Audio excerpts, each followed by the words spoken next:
You got it. Good. Is there like a... Yep, it's recording. Okay. So today we're talking about a listing presentation 101, the kind of overview of listing presentation as a whole. Process usually goes, you set the appointment. After you set that appointment, get prepared with data and information to back up the claims that you will make while talking to a seller. You want to learn about the seller situation. That's probably the most important piece to a listing presentation. You want to find out what their timeline is for selling the house, what their motivation is in terms of, do they have to move for a job? Do they want a bigger house? They want to downsize? All that information is key when you're talking with the seller. Ideally, you find that out before you meet with them, but if it happens to be done while you're meeting with them, take some extra time to sit there, talk, and listen. More importantly, listen to what they have to say. Then it's why should the seller work with you? If they're selling their house, there's a good chance that there may be competition in getting that listing. So you want to make yourself the best opportunity for them to sell their house for the most money according to their situation. Then you're going to present your information, what price you recommend, why you recommend that price, and have a conversation about the terms, conditions, timeline, all that fun stuff. Always be prepared. We'll get into that a little bit later, but it's always good to be prepared before you go to the listing presentation, and then do your job and get the property sold. So preparing for the listing presentation ahead of time is key. Putting together a CMA through RMLS will help you back up your claims with data, specifically having properties with the similar square footage, same or similar number of bedrooms and bathrooms, and a recent time frame for when those comparables have either gone pending or sold or got listed on the market will help support your claims better. Ideally, having homes that are sold within the last 6 months, if there's enough comparables, will better support your claims. If there's not enough comparables in the most recent 6 months, taking it back to 12 months or expanding the footprint for your comparables in the area. Question on the, do you like to be high, or what? How do you tend to lean on your CMAs? So I always give a recommendation, like a price range. Sometimes I won't even put like a specific price in there. So on this one on the screen, it says $359. Sometimes I'll leave that blank and then just do a recommended price range to kind of get a better sense of what their situation is. If they don't need to sell it in the next 2 weeks, we'll say, and they have time to sit on it, we can start higher, see what happens, see what kind of activity, and then we can adjust from there. If they are in a rush, I like to kind of come in right below what I feel is the fair market value. That way we can hopefully get a bid in, if not a couple, and have a competition between buyers. As I talked about, gathering information and listening to the sellers is probably the most important thing about a listing presentation. As I said, if you don't know their motivation and their time frame beforehand, it's important to sit down and just listen for, however long it takes for them to convey what their plans are in terms of selling their house. And always keep in mind that you're there to help the sellers accomplish whatever goals they have and stick to that time frame that they have set for themselves. I listened to a podcast the other day, and one of the guys that was being interviewed said that there have been times where he's gone an hour just talking with the sellers and never talked about price or selling their house if he didn't feel that it was the right time to approach that subject. And now we're talking about why the seller should work with you. What's going to set yourself apart from other agents that may potentially interview to get this listing? What marketing strategies will you use on the property? High quality video, photos, using drone footage. Over here on the right side of the screen, that's a picture from my Summerfield listing that just closed. It's right on the golf course, so we took the drone up in the air on a nice sunny day. You can see the gorgeous golf course in the Summerfield neighborhood or community. Do you do 3D photos? I personally have never done it, but I know a lot of people do. I'm not a big fan of doing a 3D tour, but some people are, so that's definitely an option to keep in your tool belt. It definitely sets yourself apart too if you do photos, video, and 3D photos. That's just another way for people online to look at the property, especially because I think it's 94, 96% of people nowadays see the house that they end up purchasing first online. So they're not driving around usually. The internet has made it easier for people to see more houses in a shorter amount of time. So having a good online presence. Do you think that our 3D cameras are good enough for the sales market? No. No. I mean, usually when you're doing 3D photos, it's like a Matterport tour, and those things are expensive. Well, ours are pretty much exactly like a Matterport. Then maybe we can use them for listings. I don't know. I'm just asking. We can do Matterport tours. Okay. I mean, Matterport is probably the top of the line in terms of 3D tours. Yeah, but it takes about 3 or 4 hours to do. Yeah. Do we have a Matterport camera? No, you can use the 3D camera. Oh, you can use the 3D camera, but you just have to do the. You have to use the Matterport app, and you can use the 3D camera. So just that this is great why we're talking about this is because that seems like it might be something available that could set us apart from another agent if that's something that you want to offer to do. Yeah. Sounds like we have the tools to do it ourselves, and we can. I think it does cost a little bit for hosting, but we could probably figure that out. So, Okay. what other marketing strategies do you use that set yourself apart? It depends on the area, but for example, this Summerfield listing, it's a 55 and over community.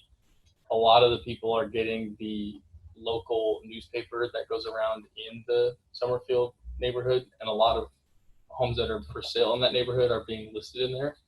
They also do a first Sunday every month where all homes on the market are held for an open house from a certain window. I think it was 1:30 to 4:30. So I was doing those, getting a lot of traction through those open houses. How did you find out about that? Or like, how did you dig down and understand that market? I actually picked up a newspaper and saw that there was a lot of listings, and one of the ladies that sells a lot of homes in Summerfield was all over that newspaper. Nice. And then the first Sunday, there was an agent that puts them all together. She coordinates the whole thing, and she actually reached out to me. So that was the first time I ever heard of it, and I just did it every first Sunday that I had that listing. Nice. Are you thinking of doing some circle prospecting after that? I've already reached out to get a mailer list going in Summerfield since my car was all over Summerfield with my face all over it. So people were seeing it. But then the other thing that sets yourself apart is your experience. I mean, even if you're a brand new agent, if you have experience at least researching the market and understanding the current market for that local area, it's going to make you sound better, and you're going to be more knowledgeable when it comes to listing the property correctly and taking the correct marketing strategies for that community. Even non-55 and over communities, you can still throw it in the newspaper, throw it on Craigslist, just get it out to people around the area. Because in Summerfield, for example, a lot of those people weren't looking to buy for themselves, but they have friends that want to live closer in a 55 and over community. And so they were looking for friends or friends of friends or family members, all that good stuff. Cool. And then the last one is providing value to your clients. What are you going to do to help your clients get the most money for the best terms and conditions possible? It goes back to the experience of the marketing strategies and understanding how to negotiate a real estate transaction. And then you're going to make your claim after you've expressed why someone should work with you. This is when you can start talking about price, their timeline, and what they want to see out of the sale of their home. And once again, you can use that CMA to back up your claims. And it's important to have market knowledge. If you aren't staying up to date on the current market conditions, you're going to sound outdated and like you don't know what you're talking about. And then going back to always being prepared, I never go to a listing presentation without hard copies of the listing contract in case they're ready to sign right then and there. Like for the Summerfield listing, I had them in my car. Originally, I was just going to go talk with them and get a feel for the house. And I ended up signing the contract right then and there. So I always go prepared. And then again, if the seller needs to think about it, after you've done all your talking with them and they're like, oh yeah, that sounds good, but we're going to think about it. Just keep asking questions on what's keeping them on the fence. Why aren't they committing today? And you can get a better feel for how to get that paperwork signed. And the last thing is do your thing and get it sold. Do whatever you can, hold it open, market it all over the place, talk with people, door knock around the neighborhood, send out mailers, do whatever you got to do to get sold. Cool. Any questions? How often do people say they need to think about it? I would say that's one of the most common objections that you're going to get. It's a big decision to sell your house in the first place, and meeting someone, if you haven't had very many conversations with them before you go talk with them, it can be a little nerve-wracking just throwing your house to this realtor that walked into your house to list it. So like I said, just always ask those follow-up questions, try to get a better sense for what's holding them back from listing it right then and there. And you don't have to list it the day they sign it. You can set it out a couple weeks, set it for coming soon, whatever you got to do. But asking those follow-up questions is important. Cool. All right. Good work. Yeah. Can I see something real quick? Yeah. Are we pausing? Yeah. All right, I'm going to resume the recording here. And let's talk about let's talk about what happened on Haven. Oh, actually, we don't. Where do you want to start? Yeah, where do we want to start? Yeah, so we're closing this investment deal. Why don't you just give a brief rundown of it? And this is for education purposes for everyone. Like, I'm not pointing any blame here, but Tanner, are you still there? Yeah, I'm listening. All right, cool.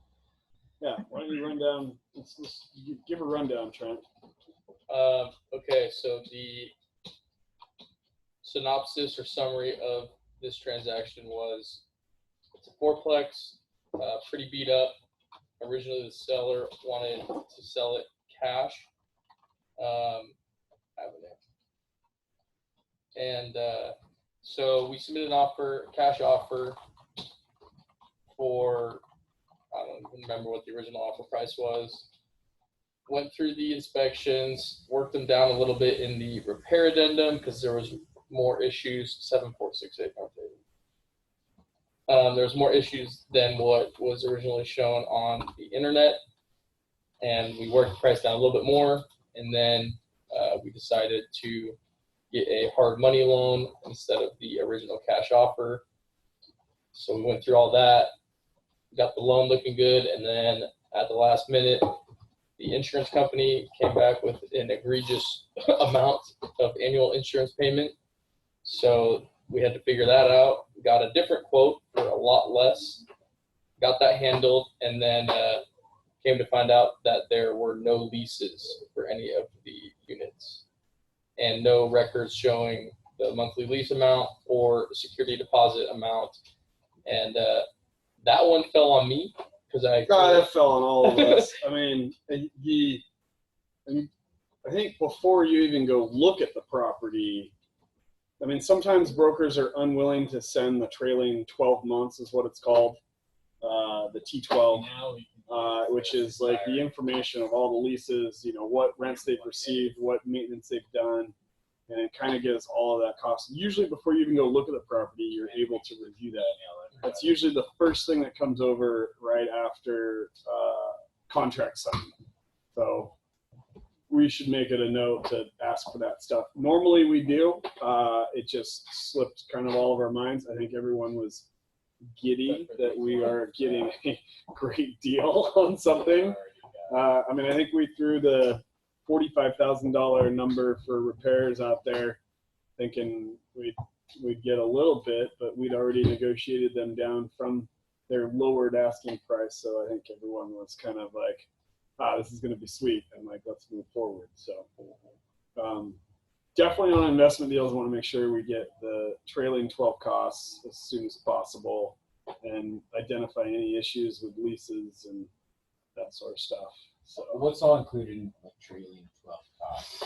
typically, when like if we're selling an investment property on trailing 12 costs, we do the last 12 months income statement Now we report. did the. So on that would be the rental income and then any and all associated expenses.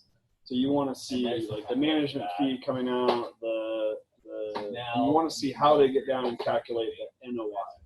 So it's the net operating income. So on duplexes and fourplexes, if it's not professionally managed, coming up with a trailing 12 can be difficult for a seller. Like if they're just running it out of QuickBooks or they've got an Excel sheet, like they're not keeping track of all their costs. At the end of the year, they're like trying to find their receipts and figure out what they need to write off for taxes. Like that is very difficult. Once you start getting up into the 8, 20, 50 unit complexes, like they have a report that runs real quick. And that's also how the property is valuated. So that's kind of like one of those levers that you can make, you can get a better price for your property is when your expenses are low. So when it's cap rate is calculated off of the NOI, so that's the net operating income. So that's your gross revenue less your expenses, and then that gives you your net operating income. Is debt service included in that expenses? Debt service is not usually. Cap rate's NOI over each year, right? NOI over purchase price. NOI over purchase price. Yeah. So that's usually.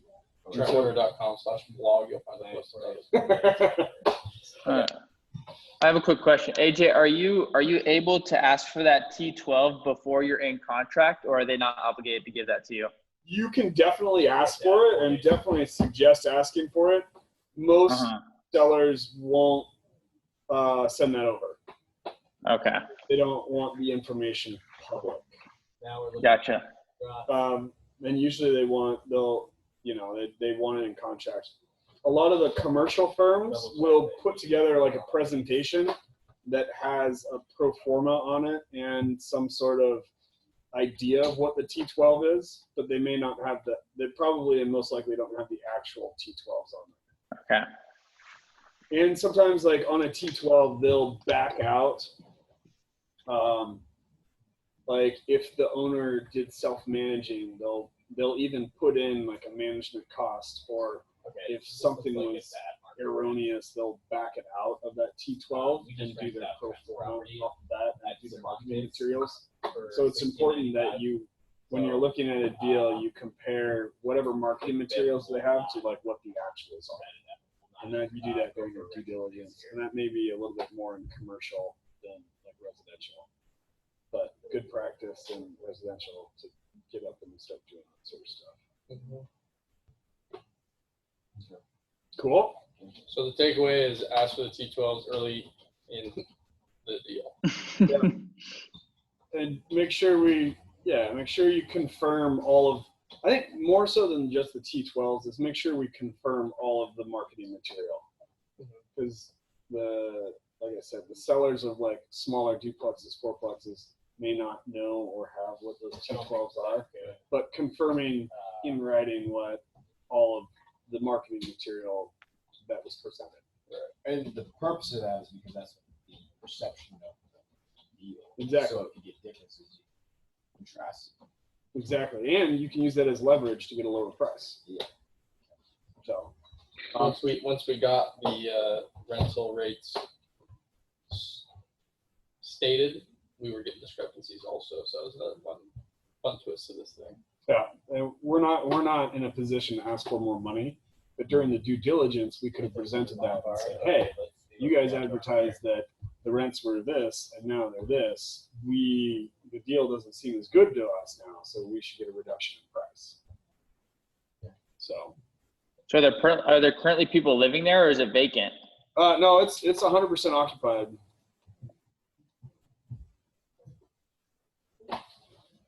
So this is a property that AJ and I own. Yeah. We probably So- should have increased the rent a long time ago. Cool.